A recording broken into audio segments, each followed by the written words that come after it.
Amidst the chaos of everyday life, there are moments when we pause before two mirrors.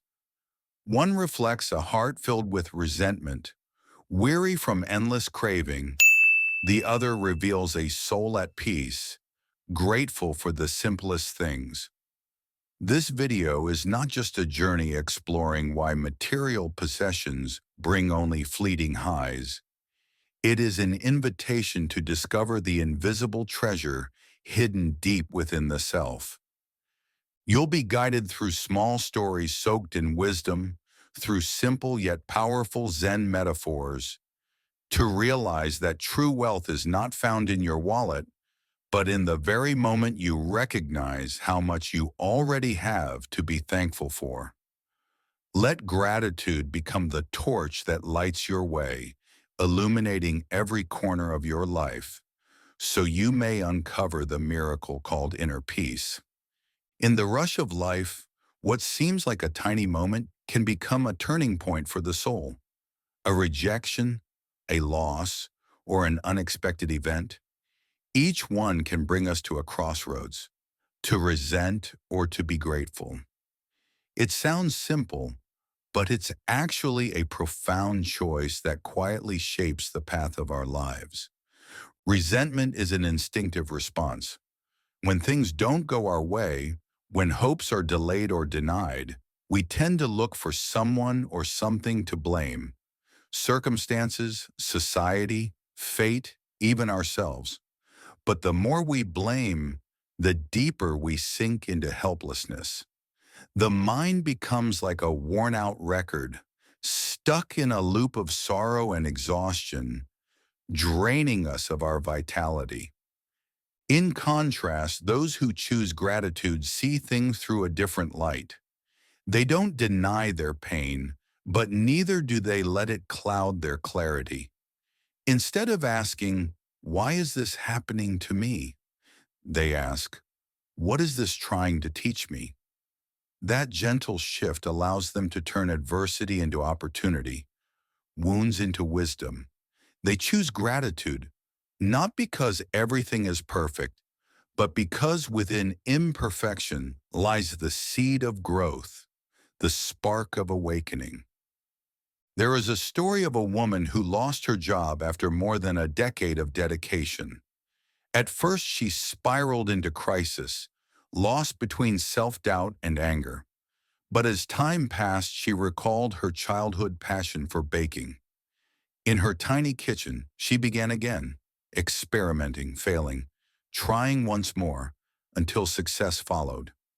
Years later, now a renowned pastry chef, she reflected, "Losing my job was life's gift, wrapped in coarse paper. If I had kept resenting it, I might never have opened that gift." The difference between resentment and gratitude lies in our inner world. Resentment makes us shrink, small against the tide of unmet expectations.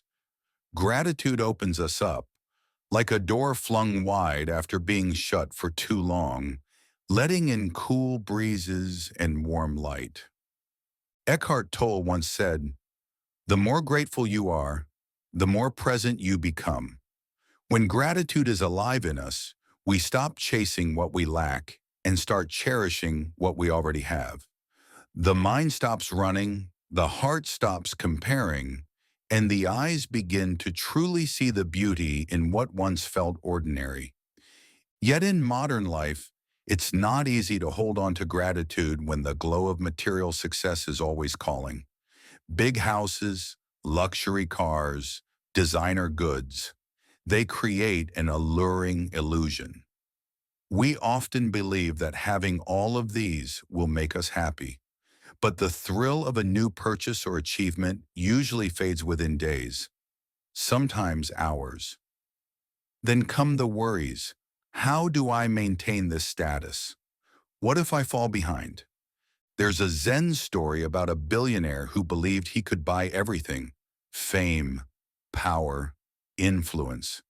But every night he was plagued by insomnia, haunted by fears of stock crashes and betrayal. One day he was invited to a simple mountain retreat. After just 3 days of living with nature, eating boiled vegetables, and sitting by a fire, he broke down in tears. I could buy the world, but I couldn't buy a single moment of peace. That truth cuts deep. Material things can satisfy us temporarily, but true peace must be cultivated from within. No amount of money can fill emotional voids, calm anxiety, or heal wounds. What heals is acceptance, gratitude, and the practice of returning inward again and again. The glamour out there may dazzle, but it doesn't guarantee fulfillment. A person living simply, eating humble meals, can feel overflowing joy just because they smile at the sun, give thanks for each breath, and listen to their own heart. So instead of asking, "What am I missing?" why not ask, "What do I already have that I've been overlooking?" It could be your health, the presence of loved ones, or the morning light that filters through your window.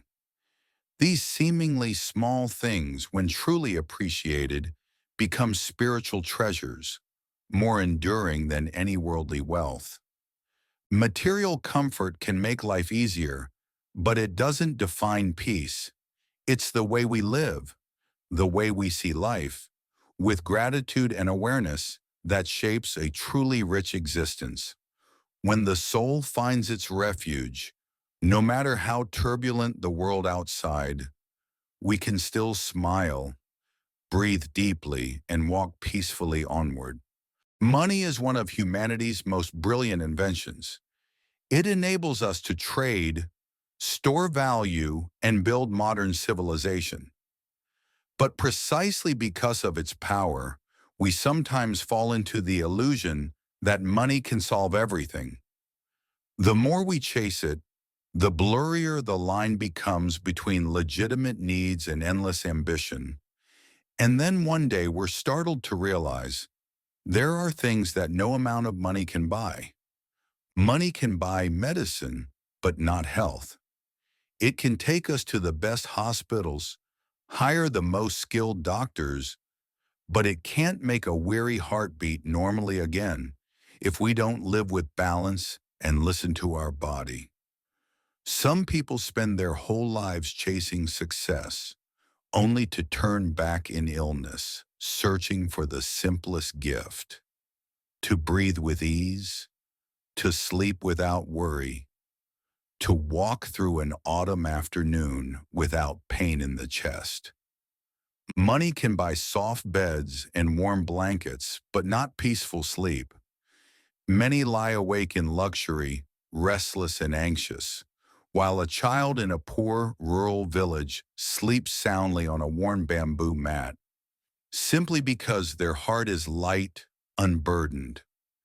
And more deeply still, money cannot buy sincerity, a quality growing rarer in a world increasingly measured by profit and gain. An old man once told his grandchild, "I used to think wealth was the amount of money in my pocket, but now in my old age I realize it's the number of people who sincerely remember you when you're no longer here." That quiet truth drifts in like a breeze, touching the deepest corners of our hearts, those places still longing for unconditional love, for a listening ear unclouded by calculation. That unfillable void is actually a gentle reminder.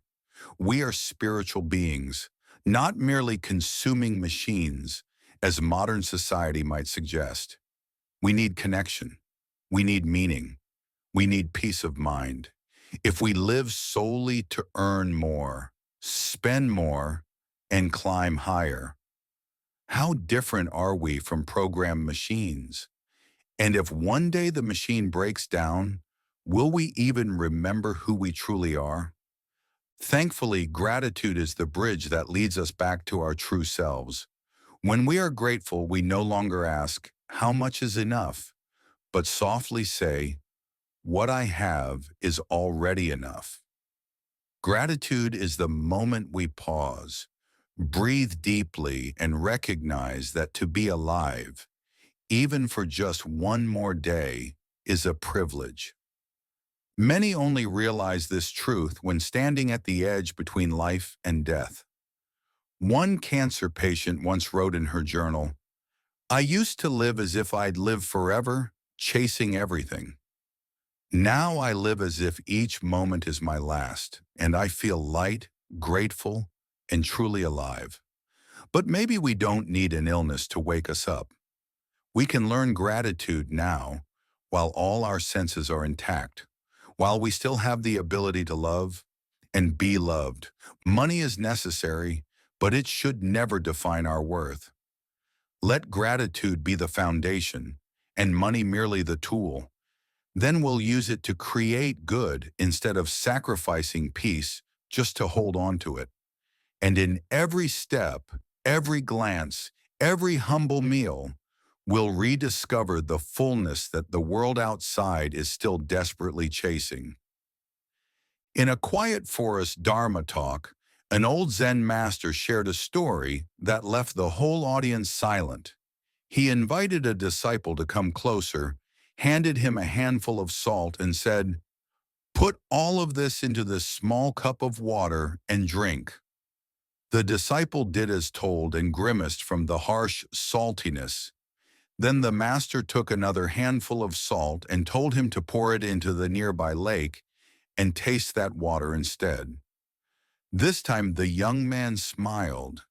The water was still clear, only faintly salty, almost tasteless. The master said, "Suffering is like salt. There's a certain amount in everyone's life. Whether it makes you suffer or not depends on the size of your cup of heart. If your heart is small, every sorrow becomes a burden. But if your heart is vast like the lake, no matter how much salt life adds, it cannot make you bitter." That story is a gentle reminder of the miracle of gratitude. Gratitude is what expands our inner space. It doesn't make suffering disappear, but it makes suffering feel small in the vastness of understanding and acceptance. When we are grateful, we no longer see hardship as misfortune, but as a natural part of growth. We begin to see challenges as rain nourishing the soil of our soul. Gratitude does not erase illness, failure, or loss, but it helps us avoid being defeated by them. Gratitude allows us to place events in their proper perspective, neither exaggerating nor avoiding them. Through this, we gradually learn to rise from our wounds, not with a mindset of self-pity, but with strength and compassion. A mother who lost her son in a car accident wrote words that moved the world. "I am in pain, but I do not harbor resentment. For the past 18 years, I have had an angel by my side. Many are not as fortunate. I choose gratitude for the time I was able to be my child's mother instead of dwelling on the loss." It was gratitude that transformed her sorrow into light, helping her continue living, continue loving, and spreading hope to those in similar situations. In reality, everyone will encounter unwanted grains of salt. Some will face illness, some will lose loved ones, some will go bankrupt, and some will be betrayed. But what makes the difference is not the severity of the event, but the capacity of the heart. If we nurture gratitude every day through simple acts like writing in a journal, breathing slowly, hugging loved ones, or smiling, our soul will gradually expand. At some point, even the saltiest grain of salt will no longer cause us pain. Thus, gratitude is not only a noble quality, but also a healing remedy. It helps cleanse old wounds, nourish peace in the present, and make the future less frightening. When we are grateful, we no longer resist life, but walk alongside it, gently, steadily, and full of understanding. In a quiet retreat in the mountains, an old Zen master shared a story that made everyone pause. He invited a disciple to come close, handed him a handful of salt, and said, "Take this salt and put it in a small bowl of water and drink it." The disciple followed the instructions, then grimaced at the intensely salty taste. The Zen master took another handful of salt, instructed the disciple to pour it into a nearby lake, and then take a sip. This time the young man smiled. The water was still clear, only slightly brackish, with almost no detectable salt. The master said, "Pain is like salt. It always has a certain amount in life. But whether pain makes us suffer depends on the size of the bowl of the heart. If your heart is small, every pain will feel like a heavy burden. But if your heart is as vast as a lake, no matter how salty the water is, it will not make you suffer." This story serves as a gentle reminder of the power of gratitude. For gratitude is the way we expand our hearts. It does not make pain disappear, but it makes it small amidst the vast sea of understanding and acceptance. When we are grateful, we no longer see hardships as disasters, but as a natural part of the journey of growth. We learn to view challenges as a refreshing rain that nourishes the soil of our souls. Gratitude does not erase illness, failure, or loss, but it helps us rise above them. Gratitude helps us put events in their proper place, neither exaggerated nor avoided. Through this, we gradually learn to rise from our wounds, not with a sense of pity, but with strength and compassion.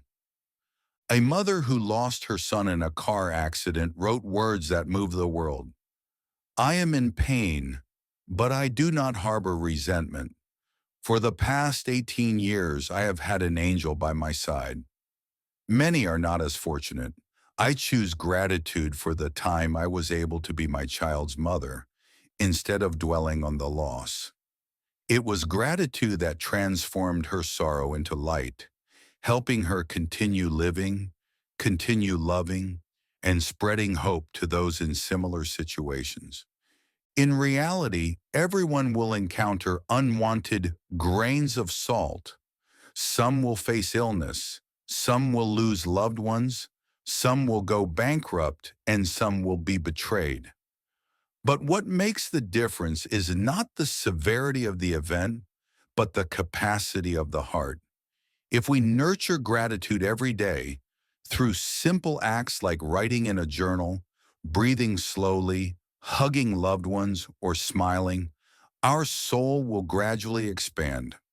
At some point, even the saltiest grain of salt will no longer cause us pain. Thus, gratitude is not only a noble quality, but also a healing remedy. It helps cleanse old wounds, nourish peace in the present, and make the future less frightening. When we are grateful, we no longer resist life, but walk alongside it, gently, steadily, and full of understanding. When a person lives with gratitude, they not only heal themselves, but they also spread warmth to those around them.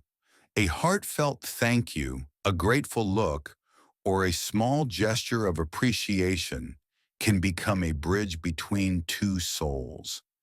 In a world that is increasingly busy, where people pass each other like shadows, gratitude is the red thread that brings us closer together. We often think that to maintain relationships, we need grand gestures, expensive gifts, special occasions, solemn promises. But in fact, what nourishes strong bonds of love, friendship, and professional relationships are small, consistent, and sincere actions. A simple, "Thank you for being here today," or "You showed up just when I needed you," can make someone feel seen, valued, and loved.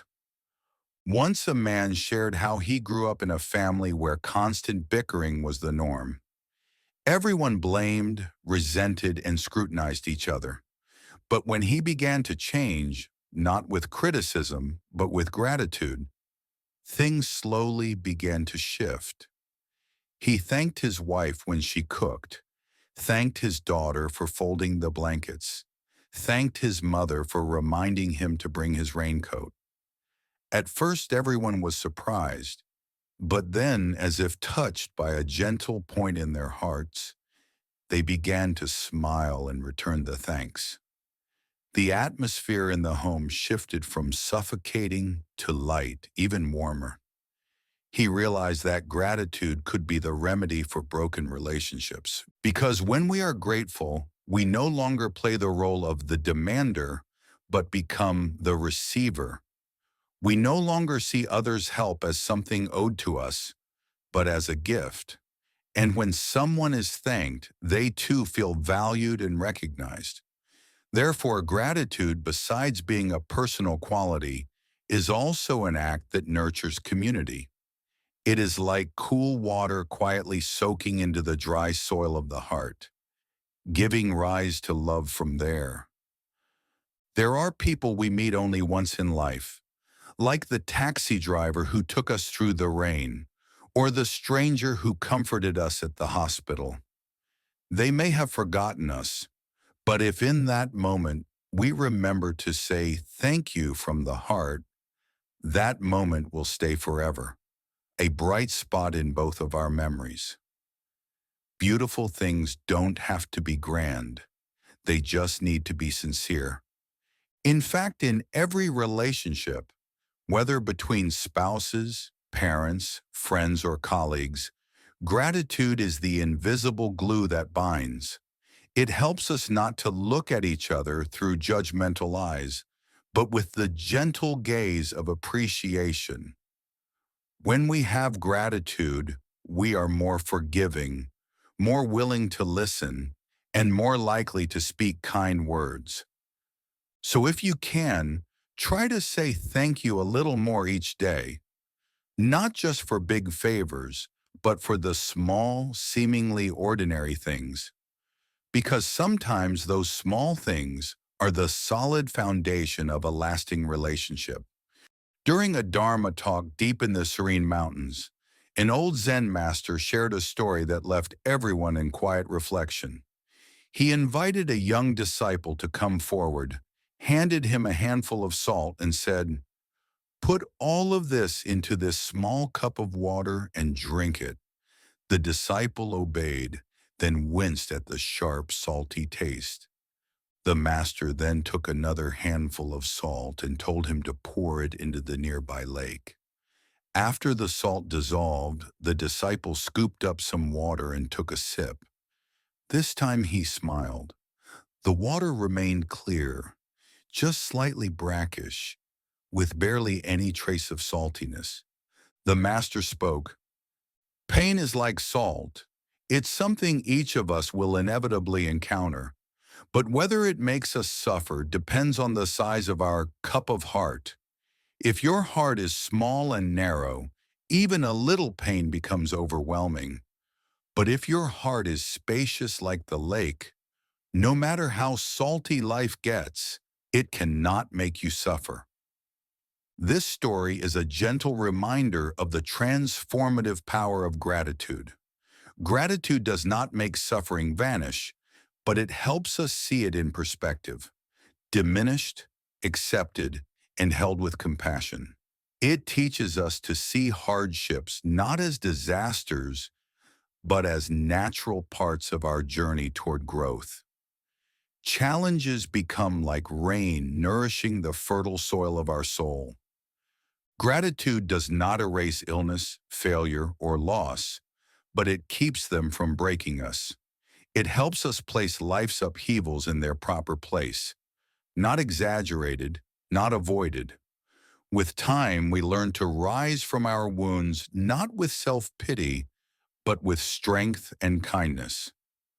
One mother who lost her son in a car accident wrote words that touched hearts around the world. "I am heartbroken, but I do not blame anyone. For 18 years, I had an angel by my side. Many people never have that chance. I choose to be grateful for the time I was his mother rather than drown in grief over his absence. Her gratitude transformed grief into light, helping her continue living, loving, and spreading hope to others who shared similar pain. In real life, we all encounter our own grains of salt: illness, bereavement, betrayal, financial loss. But the difference lies not in the magnitude of pain, but in the depth of our inner vessel. If we nurture gratitude daily, in small acts like journaling, breathing slowly, hugging loved ones, offering a smile, our heart gradually expands. One day, even the saltiest grain of pain can no longer overwhelm us. Gratitude, then, is not just a noble virtue, it is a medicine for the soul.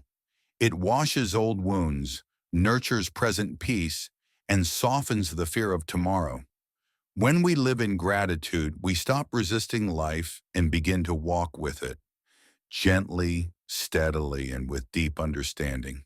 When a person lives with gratitude, they not only heal themselves, but also spread warmth to those around them. A sincere thank you, a grateful glance, a small gesture acknowledging someone else's effort can all become a bridge between two souls. In a world that is increasingly chaotic, where people often pass each other like shadows, gratitude is the red thread that draws people closer together. We often think that maintaining relationships requires grand gestures, big gifts, special occasions, solemn promises. But in reality, what nurtures lasting bonds of love, friendship, and teamwork are small, consistent, and sincere actions. A simple phrase like, "Thank you for being here today," or "You showed up just when I needed you the most," can make someone feel seen, important, and loved. There was once a man who shared that he came from a family where arguments were frequent. Everyone blamed, resented, and scrutinized one another. But when he began to change, not through criticism, but through gratitude, the situation slowly improved. He thanked his wife for cooking, thanked his daughter for folding the blankets, and thanked his mother for reminding him to bring his umbrella. At first, everyone was surprised, but then, as if touched by a gentle spot in their hearts, they began to smile and offer their thanks in return. The atmosphere in the family transformed from being suffocating to light and even warmer. He realized that gratitude could be a healing remedy for broken relationships. Because when we are grateful, we no longer act as the one who demands, but as the one who receives. We no longer take the help of others for granted, but see it as a gift. And when someone is thanked, they also feel valued and recognized. Therefore, gratitude, beyond being a personal virtue, is an act that nurtures communities. It is like cool water quietly soaking into the dry land of human hearts, causing love to blossom. There are people we meet only once in a lifetime, like the taxi driver who took us through the heavy rain, or the stranger who comforted us in the hospital. They may forget us, but if at that moment we express our thanks from the bottom of our hearts, that moment remains forever, like a shining point in both our memories. Goodness does not need to be grand, it just needs to be sincere. In fact, in every relationship, whether it's with a spouse, parents, friends, or colleagues, gratitude is the invisible glue that binds us together. It helps us see one another not through judgmental eyes, but with a gentle gaze of appreciation. When we are grateful, we are more likely to forgive, to listen, and to speak kindly. So, if possible, Let's express our thanks just a little more every day, not only when someone helps us with big things, but even for the small, seemingly ordinary acts. Because sometimes it is those small things that lay the solid foundation for long-lasting relationships. In the moment we open our hearts to gratitude, it seems as if an invisible energy is activated, attracting unexpected blessings and goodness into our lives. This is not a superficial magic, but rather a demonstration of modern psychology.